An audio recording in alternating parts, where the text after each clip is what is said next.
If you've been enjoying our podcast as much as we have and hope that we continue past 50 episodes, here's your chance. Here's your chance to help make that happen.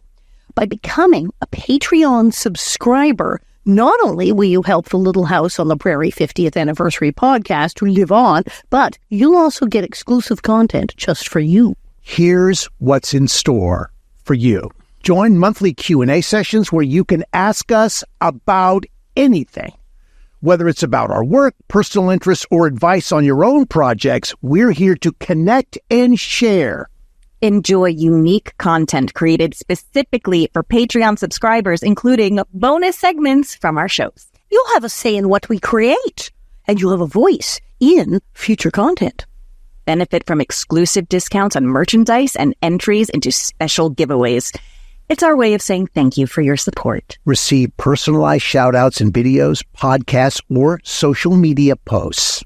Because your support on Patreon allows us to dedicate more resources to creating the content that you love. You could join the Little House 50th Anniversary podcast community on Patreon and become a Prairie patron for just $5 a month.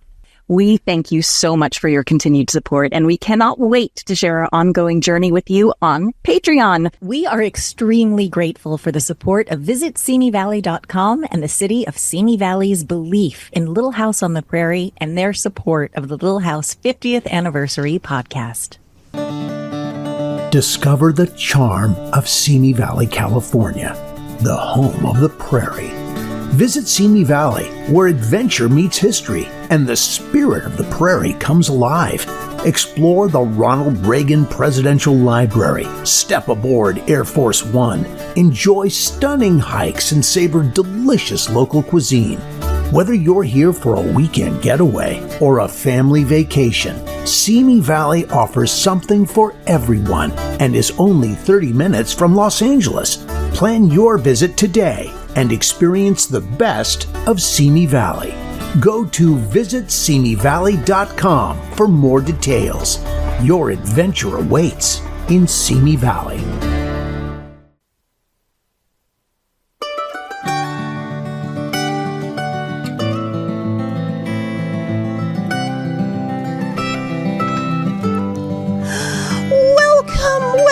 Welcome to the Little House 50th Anniversary podcast. And wait, I'm not Pamela Bob. I am not Pamela Bob, the writer, producer, and star of Living on a Prairie, although I was in it. Yes, this is Alison Arngrim, the Prairie Biatch, fresh from Thanksgiving dinner at the Smokehouse down the street. Yes. And I'm here with our hashtag my imaginary boyfriend. Well, your imaginary boyfriend. Fine. Mr. Fabulous Dean Butler. Hi, Dean. Hi, Alison. How are you this morning? The Christmas season is officially upon us now.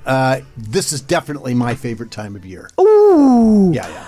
Okay, we do have to. They're going. Wait. Okay, this is great. But where's Pamela? Where is Pamela? Where is Pamela? Well, Pamela. Okay, so we're just going to say that Pamela had a holiday conflict that at the last moment was unavoidable. So we'll let Pamela tell you about it herself when the time is right, in her own words. Oh, in her own words. Work? That makes it. Okay. Yes. No. And Okay.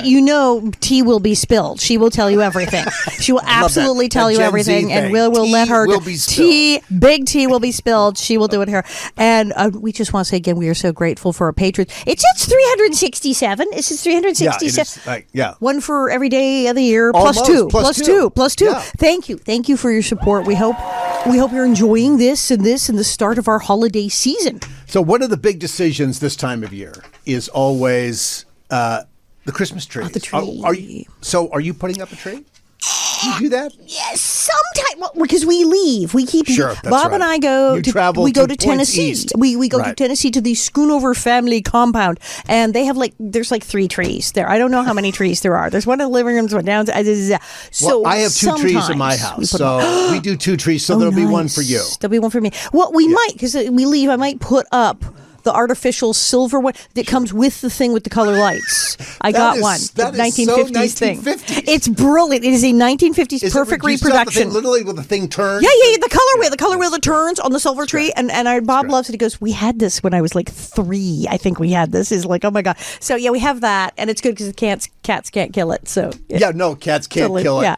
and they could climb it. If And they can wanted try. to. They do like that it's Yeah. all shiny, but I don't let them eat any of it. So there you are. There you go. So Good. You don't we'll let be them doing eat that. the aluminum tree. That's good. So we have two very special guests this week. I'm on so the excited. podcast, and we'll meet them right after you do the honors. I Alison. get to do the panel. This is so exciting. From UBN Go in Burbank, California, this is the Thanksgiving edition of the Little House 50th Anniversary Podcast.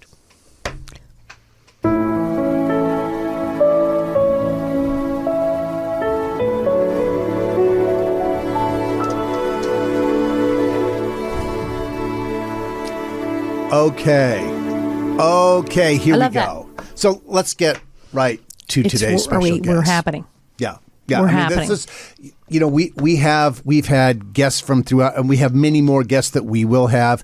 Everybody. Today, this is sort of interesting because we are going to welcome the children Yes. of one of Little House's most beloved, memorable characters, Mr. Edwards. Mr. Edwards, old Dan Tucker was a fine old man. Yes, he was. Saying Marked it. his pace of the Saying frying it, baby. pan. Yeah. So yes. So they And are here. both of these two are Southern California natives, now residents of Virginia. She's been a singer throughout her life. He's an artist. Please welcome Tracy Hall and Victor Allen French. Yes.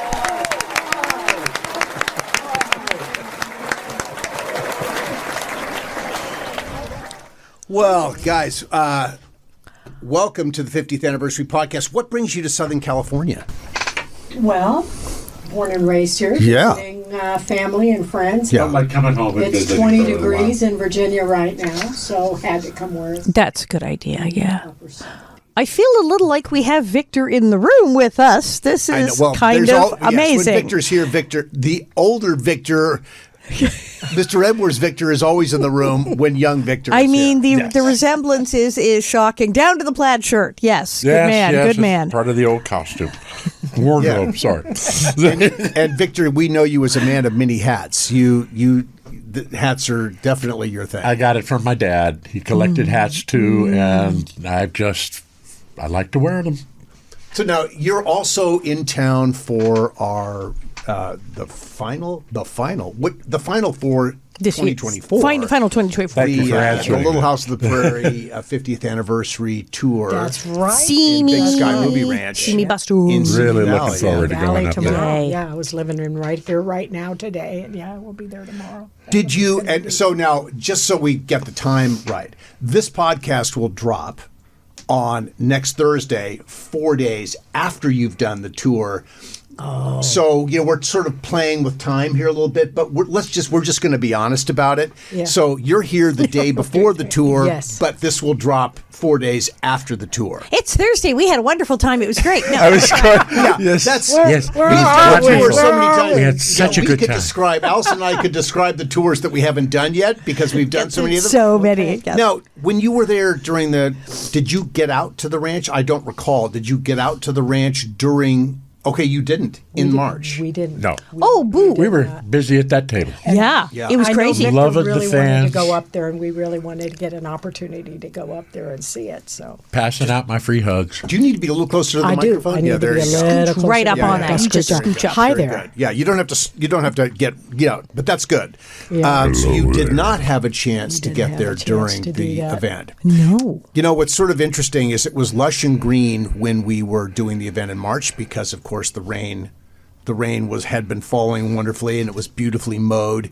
Now, when you see it tomorrow, it's going to be much more like what you would remember it as being during the production of the program, where, of course, in California, Long grass and brown. rattlesnakes. Brown. I think the rattlesnakes are heading warm. away now. Yes, it's cooling off. Yeah. It's getting Yeah. too cold, almost Yeah, too yeah. cold for snakes. Yeah.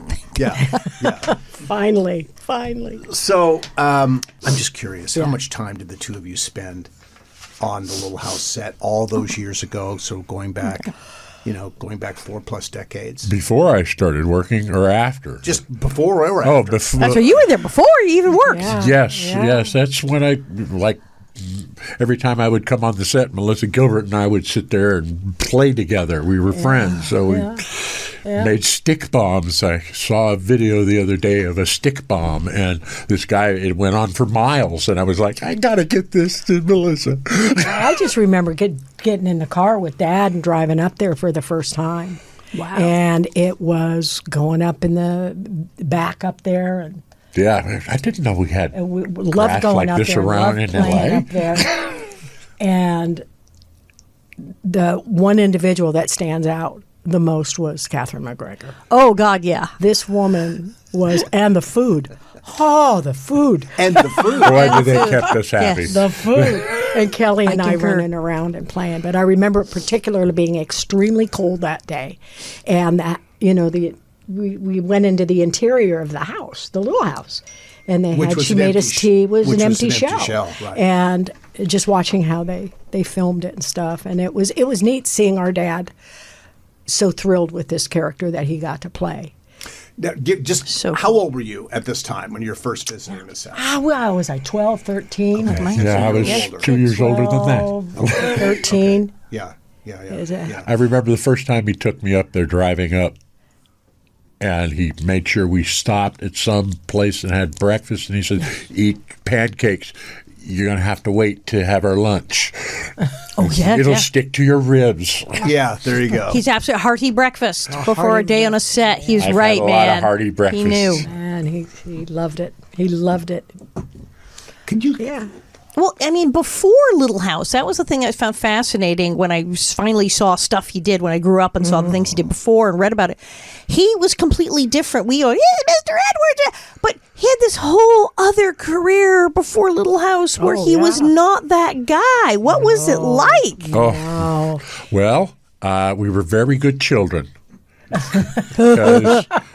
Because wait until your father get home means a lot when you then watch him kill somebody on television. He was a bad dude on TV. He was He bad. was actually rated top 5 heavy in the United States. Really? for a long time. Top 5 But heavy. As a kid growing up, we didn't see that at home.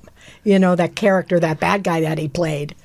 When the gun smokes and the bonanzas and stuff like that. We never saw that at home, but it was, Really? one time. I didn't. No, you we're were the getting brother. exciting now. You were the We're brother gonna that talk used to about pick on sort of us. perhaps the darker sides of you, or the fun that your father had playing the Yes. darker Oh, I was side. just thinking of the fun Later. stuff where We he had a would show that side. scary side. Yeah. Well, your dad was one of those actors with this tremendous facility to play in a really full emotional range. Some actors some actors are very close to what they are. Your father was so rich in his emotional life that he could. I always think about Victor and Alison. I'm sure you'd agree. I mean, Victor could make you laugh. He could make you cry. He could make you. He could scare you. He had it all. He could do it all. And how happy was he to get Mr. Edwards? Because, as I said, he was hated. He was a man we loved to hate for years. And suddenly, he's like the most loved guy on earth. What was that?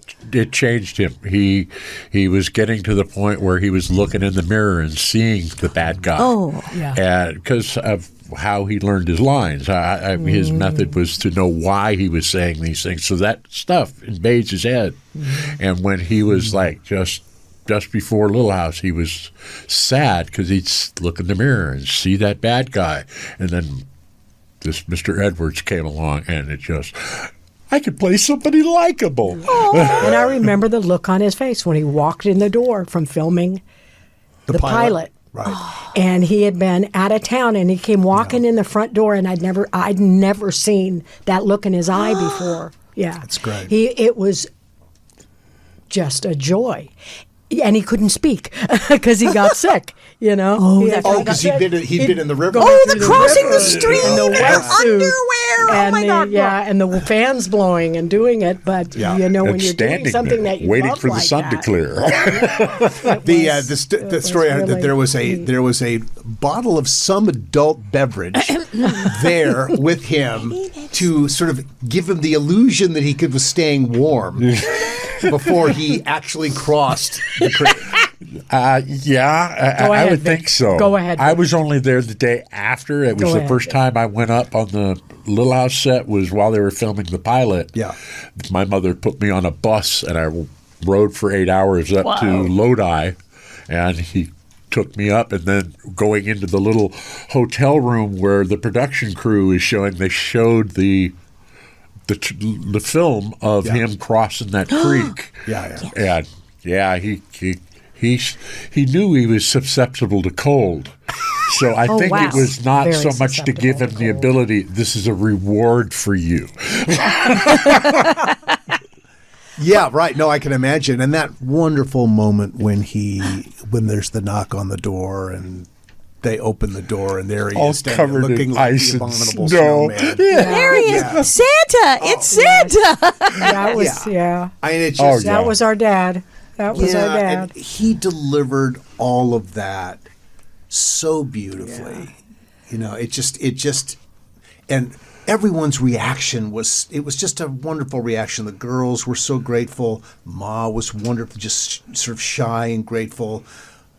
Michael had a wonderful reaction. Your father had this ability to bring absolutely the best out because he was so committed to what he was doing.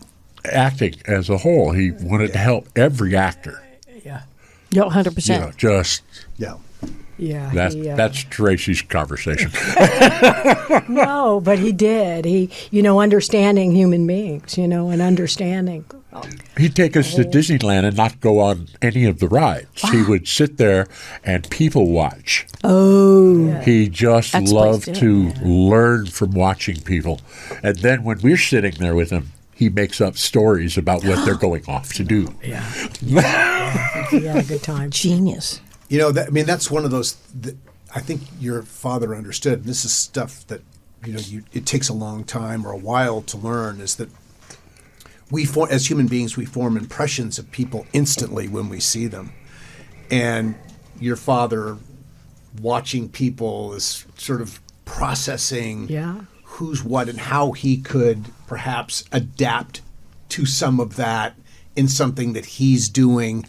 And he just was he was just a sponge for that. He was, and he grew up with his dad, who was a stuntman in all these old B westerns. Oh, so nice. he grew up walking to school with his sister and playing the Cowboys and Indians and playing these games and living in this fantasy world. And as he learned how to ride young, because Grandpa was a cowboy. Of course. That's where we're descended from, as cowboys. Real cowboys. Yeah. Now, how did Victor and Michael first meet? Because these two, this is legend. Michael Landon and Victor French were best friends. I mean, it was the Little House, Highway to Heaven, and I mean, they were brothers here. It was Crazy's relationship. How did they meet, and how did that all happen?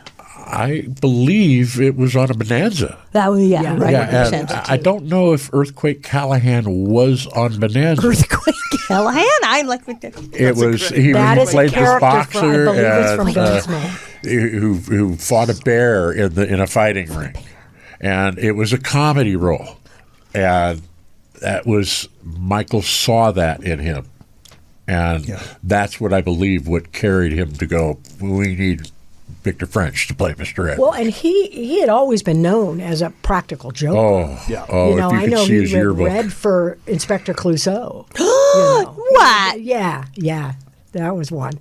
But one of the funniest people. He just was a practical joker. Oh my gosh! Wow. Comedy, but he was up for that kind of. He loved that kind of humor. Yeah, go look at his high school yearbook. You can see what a practical junior. I'm sure you have his high school year. She might, but just the pictures of him in there, every photograph is him playing a joke. Well, it is standard knowledge when he went to North Hollywood High School. They had a classroom outside of. They had a chair set up outside the classroom. Yeah, and when I went to the same school, just they said, please go sit over here. Please, your father's chair is still out there. And they expected me to be like him, but no. The class clown Willie stand in the corner chair. Yes. Many a practical joke through the high school and college. So one of my favorite scenes, again after Christmas, then you watch in the same pilot episode where your dad teaches Laura how to spit. Yes. That's such a wonderful scene, that earnestness and the pragmatic, learning how to spit and the stiff breeze, which was a line of dialogue. Now, I'm sure the line of dialogue was written, but if it wasn't, it's something that your father would have come up with. I think it's what led him to the Edwardisms that he would come up with, you know. He figured, okay, he's going to come up with stuff like that. I was there when he created the line about Catherine McGregor, about that lady would make a train take a dirt road. Yes! And that's the one. That lady would make a train take a dirt road. That's awesome. Awesome. My favorite one was when he babysat. Oh, well, yeah. The first time and blew the hole in the roof. I mean, I close my eyes and I can see him standing there with the shotgun and him drenched from the rain coming through the hole in the roof. Well, I know that's when we talked to when we've spoken to both the Greenbush girls. They talk about that episode as being one of the favorite things that they got to be a part of, primarily because they got to be with your dad. And is the roof getting the skirt nailed to the roof? Yes, well, that's she was what going a over, fun and I was up moment. on the roof, and I could see everything, and it was great.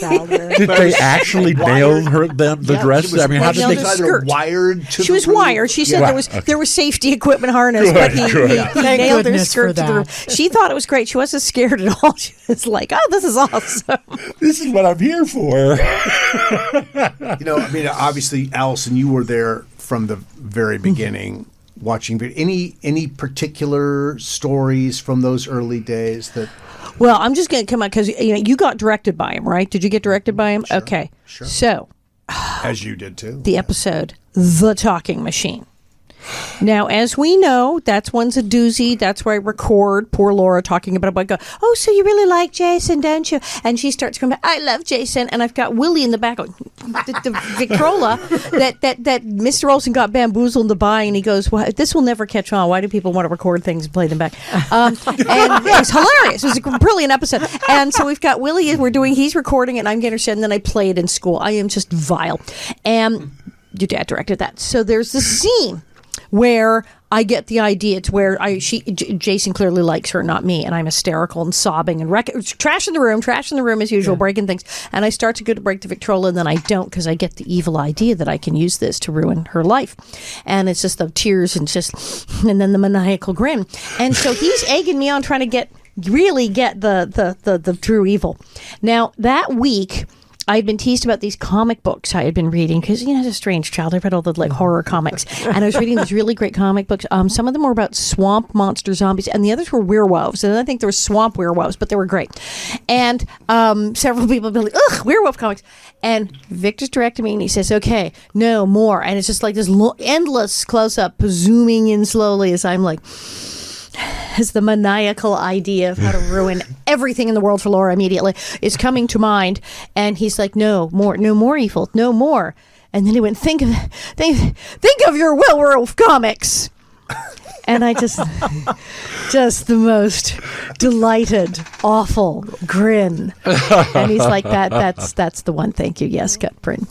And you can watch that scene. And I've had people say, my God, what were you thinking of? And the look on your face. Yeah. Victor, he directed that episode and is absolutely, I am just so hateful in that episode. And the complete throwaway when I'm cranking the thing. I can't stop. I'm sorry, Miss Beadle, it's broken. And I'm clearly standing there cranking the thing, but absolute deadpan of doing it. Yeah, that was all your dad. That was all your dad. Having my father playing villain all those years, it was just to get you through that. He knew. I knew I was standing in front of the master. I knew. That little piece inside of them. Yeah. You push the right buttons in any human being, they're going to react a certain way. And he knew from villainy. He knew. Yes. What's your beauty's temporary, villainy lasts forever? Well, yes. Beauty fades, but villainy lasts forever. Yes. Those words. That's a T-shirt. That's definite is that on T-shirt. one of our It is T-shirts? on one of our lovely T-shirts that you may purchase, indeed, at our site.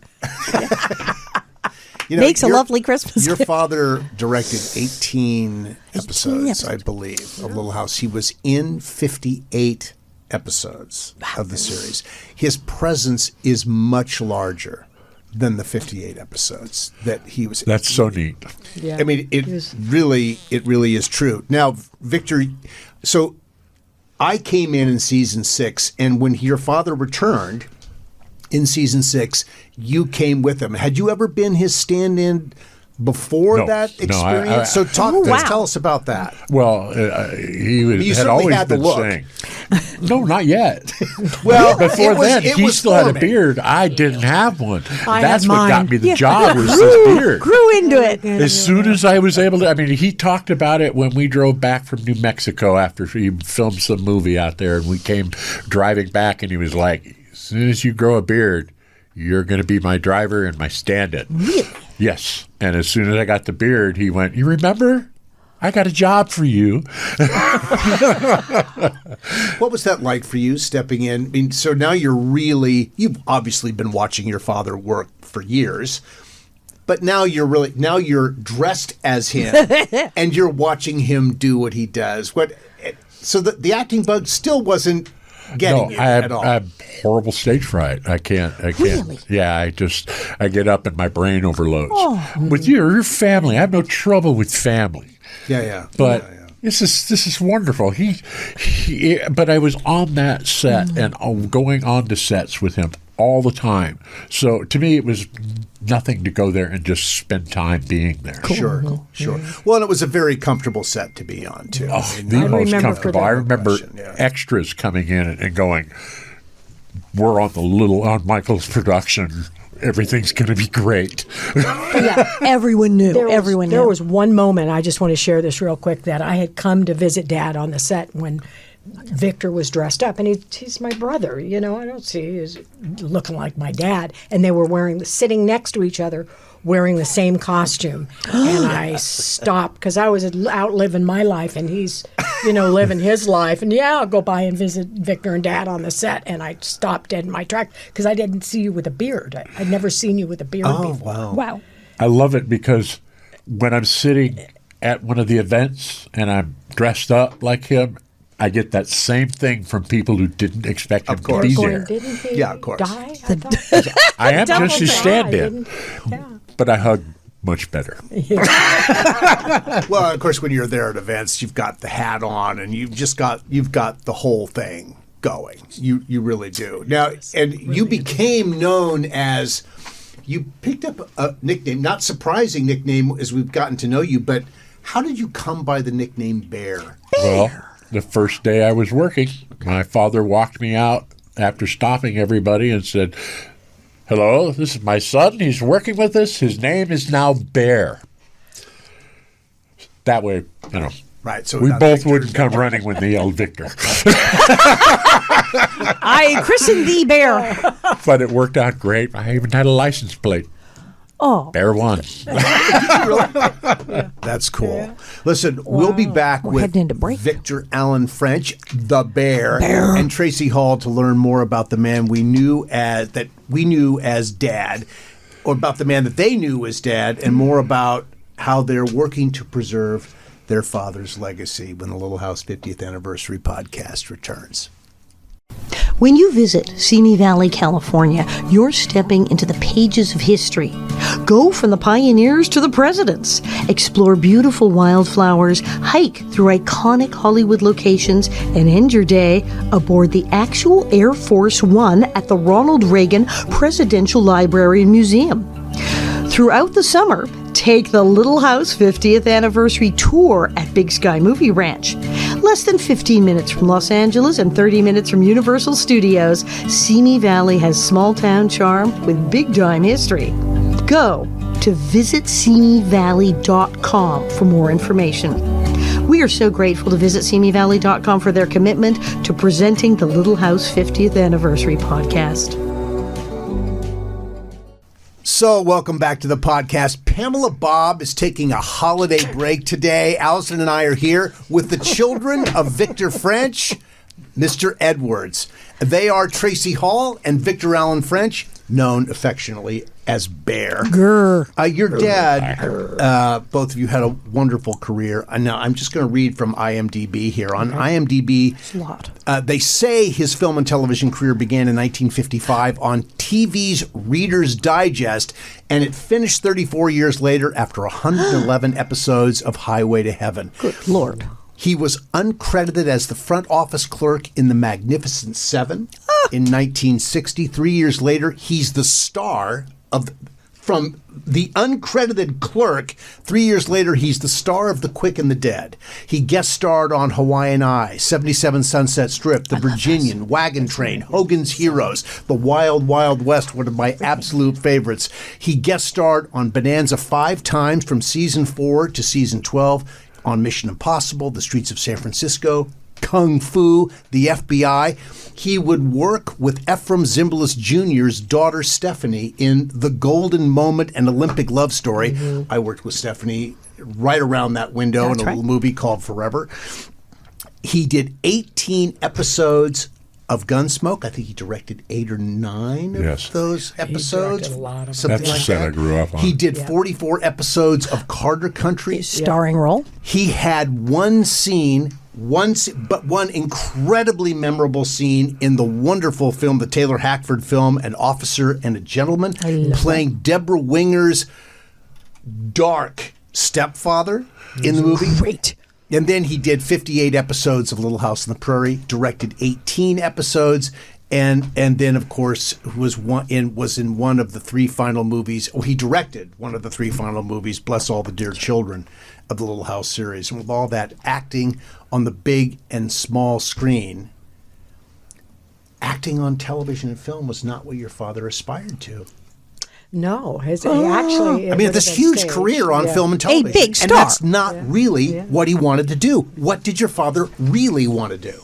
Oh, he wanted to do stage, and he always said an actor learns his craft on the stage. Yep. I was, blessed to be able to study with him because I got bit by the acting bug. I'm just going to touch on this real quick.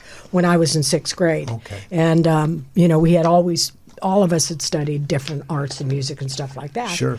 And then I did my first play where I played I played Benjamin Franklin's mother and that Franklin girl. In the 6th grade? In the 6th You grade. were Benjamin Franklin's mom. I love that. This is what happens in the 6th grade. Now, when you're raised by somebody who treats acting as their religion, is what Dad, he said, you have to be willing to work hard and treat it as your religion, and don't let anybody mess with that. And that was his motto. So he studied and came back and had acting workshops and part of the Company of Angels. And I did this play, and I got into developing a character and a role. I squirreled off on that, but that's where I got bit by the bug. Well, I think it's interesting that your father said to you that he thought that junior high and high school acting should be illegal. Yes, really. So, I know. so here in 6th grade, you're stepping in, but you're doing something that should be illegal. Why should junior high and high school acting be illegal? He never said this at that time, but he would come in and talk to our classes, and he said that to me on the side. He said, the only reason I'm saying that is because there's a lot of really bad habits that are impossible to break later on. Because, you'll have a director who'll want to get a reaction out of you and force you into making a face or mug. Or force you into or line reading, which is not what the It's a lot of junior high and high school and that's acting. what they do, and that's why Terrible. He was directing, film and episodes of Little House on the Prairie, and directing stage, dealing with actors that had just come out of high school, and he'd have to break them, in his workshops. That was more in his workshops to break through. It's like somebody learning how to play classical piano and they're taught at home. They may have some habits that have to be readjusted. So that's why I said that. I do have to say one other. There was something he wanted to be before he got into acting. Even before acting. What was that? I think in high school he wanted to become an animator at Disney, and so he transferred that love of doing art to me instead. He would show me how to draw. Yeah. Oh, interesting. And I just ran with it. So now... Oh, and you did forget one thing he was in. What's that? Well, there are that lots is of my things most important thing. Okay. He was in Batman. Oh, was he in the original Batman? The original Batman. Yes. And he was on a tilt. On a tilt. Was he bad? Was he a bad guy? Yeah. Wow. Yes, he was in a bad guy? King Tut episode. I loved the King Tut ones. It was he was one of the thugs that came in. Of course. And he said, "Where's the guy you want us to rub out?" I've got to share this because when he was the Get Smart, the first episode of Get Smart, his character was actually supposed to be dead. When he opened, it was on the Orient Express. He was supposed to get killed. He was supposed to get killed, but he showed him. He ad-libbed a scene about the cost of secret note paper. Yeah. And strangling wires gone up to $6.95. Blake Edwards just went, "You're just going to get wounded." And they kept him kind of alive. After that. Too funny to die. Yeah. Too funny to die. Nice. It was funny. Yeah, it was funny. I'm just curious who your father's, because obviously he had such range. We've talked about this. Who were his mentors as an actor? Who did he watch? Who did he love? 'Cause we all watched him, so where'd that go? So many. Sir Lawrence Olivier. Olivier. Wanted to give me an appreciation of acting, although I didn't have the bug, but I like to know why I think this person is good, and that was Marlon Brando. Ooh, yes, Marlon Brando. He just, you haven't seen any, Victor? We'd get home from work and he said, go down the hill and rent every Marlon Brando movie you can find. Yeah. And then he would sit there and we would watch them together and he would go, now watch this. And the one thing that he shared with me is that there is no such thing as a stupid actor. Actors read. And there was actors on acting, and Sir Laurence Olivier was one of his all-time, the George C. Scott. And, That's the guy my dad really just... George C. Scott. Really? And Yeah. J. Cobb, but he really liked. Oh, it just... And we would watch a movie, and this actor would come on, and I go, Dad, this guy is really good. Who is he? And he'd go, Tracy, dear, that's Sir Laurence Olivier. And then he'd be in something else, and I wouldn't recognize him. Well, he could disappear. He could disappear, and I'd see him in something else and go, who is this guy? And he'd go, Yeah. Tracy, dear, that's Sir Laurence Olivier again. Very few actors could literally disappear into a part the way phenomenal. and Robert Duvall. That's Robert Duvall's another one. He, I'm sure kept- did he your father would like call. He Robert called Duvall? him the chameleon. Really? Yeah. Yeah, because he's. Who else? There You was- can watch every movie and he's a Spencer different Tracy. person in every one.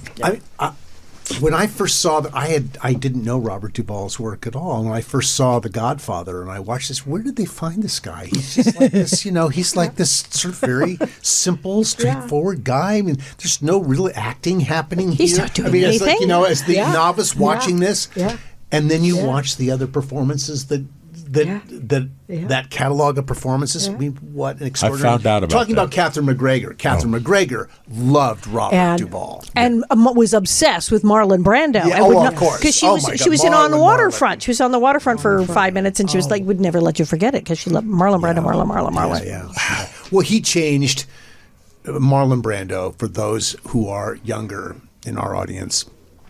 And I recommend that if you can go out and find, they're everywhere.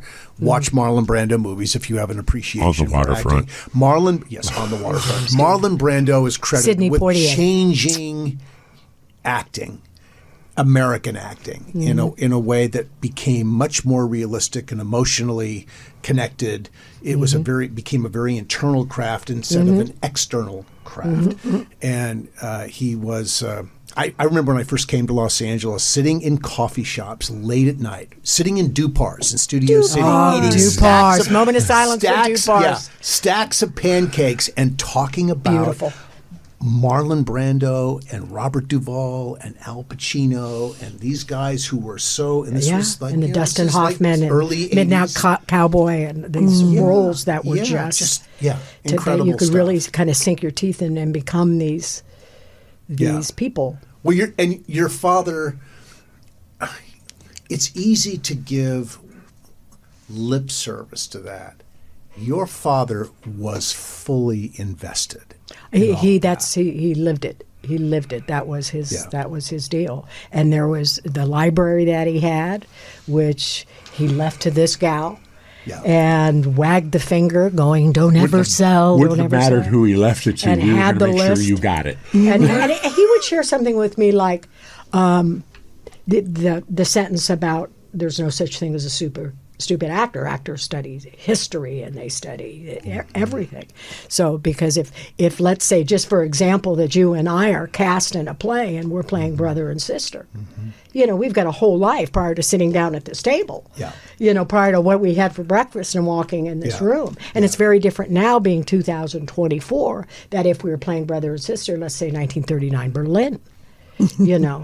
There's difference. So you'd have to know that. And let's say we're doing stage, we've got 2 months to go through all this stuff. And Alison, you and I are playing sisters in some. We got 2 months. But doing film, Yes. you got to do it instantaneously. That's why he always kept me away from doing anything in film so I could learn the craft of acting, which was on stage. Yeah, And so that when you enter into it, you know what you're doing. That's what a lot of acting teachers say. Learn on stage. Go do film and TV, but learn how to do it on stage. Yeah. You study this much to do that much. Anyways, we kind of got off. The illusion that I've always used, I think your father would agree with this, doing a play is like playing in a sandbox where you get to know every grain of sand. Working on film and television is like taking a long run on the beach. Absolutely. Backwards, sometimes backwards. Yeah. And you just, you don't, the sand is changing underneath your feet instantly in the sandbox. You're molding, reshaping. Right. You have more control film of and the sand in TV the is sandbox. the director's medium. It's not the actor's. It's the editor's medium. It's the editor's The medium. sandbox in theater, you're in the sandbox every night for a Yeah. week. You run on the beach, and then you go get back in the car and you leave. When you do film. It's very, very different. It's jarring. Speaking the whole of thing. work on the stage, what was some of your father's favorite work on the stage? I know he directed extensively here in Los Angeles, and He did a play called The Time of Your Life with Henry Fonda and Richard Dreyfuss. And one thing that was more memorable about this play that he did, which I learned, is that it doesn't matter what is going on. He had some hobbies, and one of them was he had a tumbler. He was a rock hound. And We were all rock hounds. We were all rock hounds. Yes, copper operless. He bashed his thumb, and he had to do. They It wanted was a to geode. amputate. They had been touring around. Touring around the country with the play, and when he finally got back here, he could get to his geode and break it open and see the crystal thing. So he went inside, grabbed the geode and the rock hammer, walked outside, and went wham, and smashed his thumb flat. And they wanted to cut it off, and he said, "No, I have a play tonight." And he did it with bar tools wrapped. He played the bartender, and by the end of the second act, the white bar towel was pink. Yeah. But he went on and on. The show must go on. She must go on. The show must go on. Go But on. the other real quick one that he did that was really impressive for me, and his favorite was The Bear by Chekhov. And he did it in Hollywood. I and got to saw see do him finally on stage doing two that. times. And it is this, he plays this Russian landlord who shows up at this widow's house to get the money that her husband owed him. And throughout the course of this play, he falls in love with her. And it So was one one act. of the best. When I got to it just occurred to me the one thing difference between stage work and TV is the interactions between the audience and the actor. Yeah, because that's at one right. point he gave me a wink from stage to go, watch this, and proceeded to do this grandiose. So he broke the fourth wall. Totally. Yes. I think I don't think Dad would have ever. But I saw him do two performances Snuck of it it. in. One time he was healthy. The other time he was sick as a dog, and he used it. Yeah, right. He was able to Right, use this right. as. The other play Sorry, I is got off. 12 Angry Men. Yeah. Right. He directed that and rewrote it to allow more than just women to play it. I mean, more just men, right. so women can play in it. So it became Excellent. 12 Angry Americans. Yeah. So cool. And it's so interesting because I got a phone call about a month ago from a gentleman who is living in New York, and he was in that production with Dad. The first or the second one? the second one. That's the coolest one because they rotated the characters every night. Right. Everyone had to know everything. They had to know They the whole wrote plot. every I think he told this Every story. night. Wow, I would that's go mad. incredible. So Especially I when get- the little lady that's playing one of the characters is now playing the guy that grabs the character and pushes him up against the wall. He had to teach her To do that. to how to awesome. to be that kind of person who would do that. I loved watching him direct. When he was acting, I know he's good, but watching him direct whenever he directed, I was always on the set. Yeah. 100%. I think many of us who worked on Little House with him when he was directing felt like we gave some of the best, most balanced performances that we gave on the show when Victor was directing, because he could be your friend. He was your colleague. He was your acting partner. He was totally plugged in to what the whole experience, off camera, on camera. He was all there, and it was really great. Go ahead. Go ahead. But because he really saw himself more as a coach, as an acting coach. He was great. As He was a the great coach. director, the logistics of everything. But his passion was acting, and he loved coaching other actors. So you have done, you are so invested in your father's life and career. Obviously, it's a beautiful career. What are you doing now as you work to preserve your father's legacy? Give us a snapshot of what you're doing. Just a real quick snapshot. Number one, getting the phone calls to come and meet you guys and see what we love this show, and we love everything about it, and to be able to hang out with our family, the Little House family. But It is the family. the neat thing is we have collected all of my dad's. Can I? Sure, Just hold it up. Just Share it with the please. camera. Number- Let the number camera one, see it. I'll hold this up. This is just an idea. This is my dad as an acting coach. I don't know if you can see. There he is. He's Yeah. right there. Oh, He's that little blur right there. He's there. And that's my brother's finger. And But he has. There's okay. You've created a store, yes, we have an online store that you Yes. just launched. Hallelujah. Tell us about we that. have Victor French Family Store. It's a Okay. website. You can go Family on store. and buy merchandise. Victor and I are going to start a podcast. yay. Yeah, there's so many ideas that Well, we have for this. As a child, I was only a child. When I was working on the show, I only watched the episodes that my dad was in. Because I had a life. I course. I got things to do. I was I 13 married- and I had other married things a to do. Little House on the Prairie fan. Uh-oh. And now she's showing me all the rest of the episodes. And I think this would be really fun for the people to see, the fans to see yeah. our reactions Oh, to wow. the rest of the show. And it's To not shows just you've never that. seen. To shows Yes. they've never seen. And I moved to Virginia. I have 11 acres, and I've raised my own food and mill my own wheat and got a husband. So there's all of these things that we do in regards So to. would you say you live off the grid? Yeah. So Wow. is that To the way some you would extent. describe it? We Sort have of? in the past. I'm a little older now, so I Okay, run and not get a quite can of totally green off the beans. grid? So not totally. But there's We nothing. still There's need no electricity flavor like and the the taste of a internet. canned tomato. There is no flavor like that of a Real. chicken that you've processed yourself, that you've raised and processed yourself. There is a connection that I can't even begin to describe. So, but we have a ball, just going through movies and talking about stuff, and so we have this Her idea. poor husband. But the Little House on the Prairie, this legacy that is left, and we've got so many like Christmas cards from people that love the show.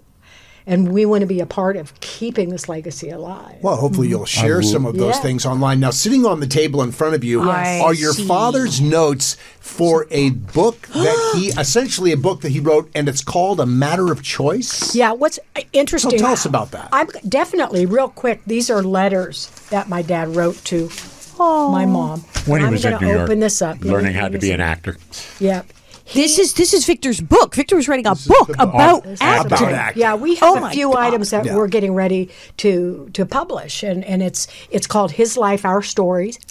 And it's a brief biography on my dad, his history growing up with his family. Then our crazy anecdotes with this man, comedian / fun guy named Victor French, and him as our father. Yeah. And then this I found a notebook. It was a blue denim notebook. On the cover was in gold letters was a matter of choice. And there's a photo here of it, and I just want to show it to you. Number one, real quick. Look at that. Yeah, I'm going to hold it up. I want to get these papers out of the way. For starters, there's him with it. But this is it. This is all of his typewritten pages. Go ahead and hold Old that. school. There it is. Old school, typewritten. Double spaced. Can you see There it that? is. A real manuscript. Yes. Yeah, that's the way it used to get done. So you and I typed our books on our computer. Word process. I did print things Now out. we thought something that's really interesting that we're definitely going to do because it's his words, it's his markings in here. Yeah. These are all his little notes. Notes. We're just going to print it.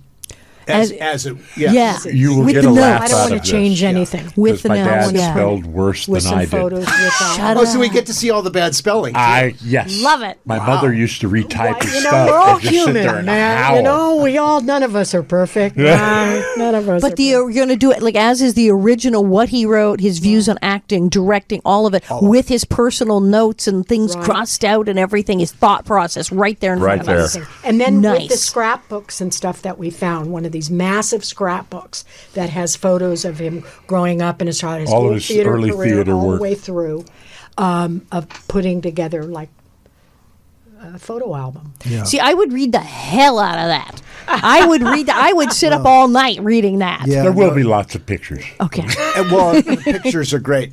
Listen, I hope that as you are stepping into this, that you'll keep your Little House family informed about this, and that you'll give us the opportunity to help you share all this day material long. Absolutely. with an audience. We welcome We always share with the family. Well, and we want to share beyond the family. It's just, yes. Yeah, if we can. Listen, we could go through this page by page. We don't have time to do this today, but I want to just thank you for coming in and joining us today on the Little House 50th Anniversary I would love podcast. to. I want to thank everybody out there, for watching the show and loving our dad and keeping him alive. Because Yes. it's memories for us because we move on with our lives. Sure. It's so And to have my Thank family you. back by being involved in this. You're talking again. I'm I'm talking That was a again. joke, sorry. Yes. You guys are fabulous. This was fabulous. We could do this for hours. Yeah. But all right. Yeah. But that's our show for today. We have to stop now. I know it's terrible. Thank you, Victor. Thank you, Bear. Thank you, Tracy. Thank you, Dean. Pamela, are you watching? I don't know. You're watching. I think you're watching. You're probably not. She watching? No, she's not. What is Anyway, this, Pamela Bob? while you're somewhere off, completely ignoring us, abandoning us here We're to feeling our own it, Pamela. devices. Thank you. We cried. And we can be seen everywhere podcasts are found. We will see you soon. And yeah. I want to thank our engineer, Tony Sweet, to our We love you, branding Tony. team, Joy Correa and Christine Nunez, to our patrons, to the Little House family, the Simi Valley Chamber of Commerce, and of course, visit simivalley.com. And now, if you're not already, you can follow us all. The website is littlehouse50podcast.com. Can't get simpler than that. Also, all the links to all the episodes. It has our newly opened holiday merch store. You can follow us on Facebook, Hello. Instagram, and TikTok at Little House 50 Podcast. And of course on Patreon. Please come join the 357 people. Is it the 367? 367? Yeah. Join the Come join them. 367. Come Yeah. join them at patreon.com/Little House Podcast. And join us again next week for another episode of the Little House 50th Anniversary Podcast. Okay, I love the way Pamela says it. We usually used to Pamela saying, but I said it. You It's said my it. It's your damn line. Happy And I holidays, really everyone. did say this at the 50th anniversary. Bob, get the wig. Let's fly, everyone. Raise your hands. Woo!